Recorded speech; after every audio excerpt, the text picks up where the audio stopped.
يوم يجمع الله الرسل فيقول ماذا أجبتم قالوا لا علم لنا إنك أنت علام الغيوب إذ قال الله يا عيسى ابن مريم اذكر نعمتي عليك وعلى والدتك إذ أيدتك بروح القدس تكلم الناس في المهد وكهلا وإذ علمتك الكتاب والحكمة والتوراة والإنجيل وإذ تخلق من الطين كهيئة الطير بإذني فتنفخ فيها فتكون طيرا بإذني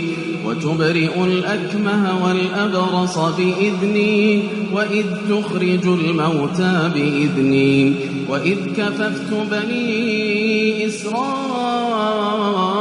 عنك إذ جئتهم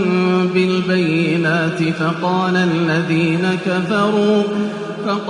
الذين كفروا منهم إن هذا إلا سحر مبين وإذ أوحيت إلى الحواريين أن آمنوا بي وبرسولي قالوا آمنا واشهد بأننا مسلمون إذ قال الحواريون